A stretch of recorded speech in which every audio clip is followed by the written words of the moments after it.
उत्तर प्रदेश में योगी सरकार रोजगार देने में असफल साबित हो रही है। ऐसे आरोप विपक्ष की ओर से लगातार लगाए जाते रहे हैं।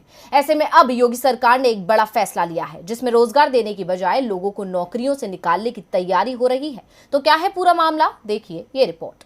उत्तर प्रदेश में लोगों को रोजगार न मिलने को लेकर कई बार बवाल मच चुका है, तो वहीं विपक्ष ने भी लगातार इस मामले पर योगी सरकार को घेरा है। ऐसे में अब योगी सरकार रोजगार देने की बजाय रोजगार छीनने की तैयारी कर रही है। दरअसल राज्य के मुख्य सचिव दुर्गा शंकर मिश्र ने सभी सरकारी विभागों में 50 साल की आयु पूरी कर चुके कर्मचारियों की स्क्रीनिंग करने का काम 31 जुलाई तक पूरा करने का शासनादेश जारी किया है। इसके तहत जिन कर्मचारियों ने 31 मार्च 2022 तक 50 साल की उम्र पूरी कर ली हो, वो स्क्रीनिंग के दायरे में आएंगे और स्क्रीनिंग में कर्मचारियों का ACR यानी एनुअल कॉन्फिडेंशियल रिपोर्ट भी देखा जाता है। इसके अलावा शासनादेश में कहा गया है कि राजकीय सेवा नियमावली के तहत नियुक्ति अधिकारी किसी भी समय किसी भी कार्मिक को 50 वर्ष की आयु पूरी करने के बाद बिना कोई कारण बताए 3 महीने का नोटिस देकर अनिवार्य रूप से रिटायर कर सकता है।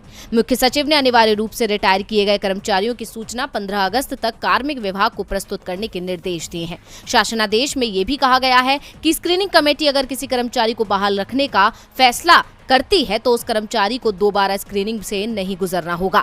हालांकि कहा यह भी जा रहा है कि ये नियम सभी कर्मचारियों पर लागू नहीं होगा, बल्कि इसके लिए उन कर्मचारियों की पहचान की जाएगी जो काम करने लायक नहीं है या फिर उन पर भ्रष्टाचार जैसे आरोप हैं। वहीं सरकार के इस फैसले के बाद राज्य कर्मचारी संयुक्त परिषद के महामंत्री अतुल मिश्र ने कहा कि सरकार कर्मचारियों का उत्पीड़न कर रही है और कुछ नहीं। अपने हिसाब से ये अधिकारी तय करेंगे कि किसे निकालना है किसे नहीं। जो कर्मचारी 50 साल के ऊपर का हो गया है, खतरनाक जगहों पर काम नहीं कर सकता है, तो क्या उसे निकाल दिया जाएगा? सरकार कर्मचारियों को बड़े आंदोलन की ओर धकेल रही है। मुख्य सचिव खुद तो रिटायरमेंट के बाद 1 साल के एक्सटेंशन पर हैं और दूसरे कर्मचारियों को 50 से ज्यादा की उम्र पर रिटायर करने का आदेश जारी कर रहे हैं। क्या उनके अलावा और कर्मचारी अपना काम करने में सक्षम नहीं है? ये सिर्फ कर्मचारियों को परेशान करने और उनका शोषण करने का तरीका है।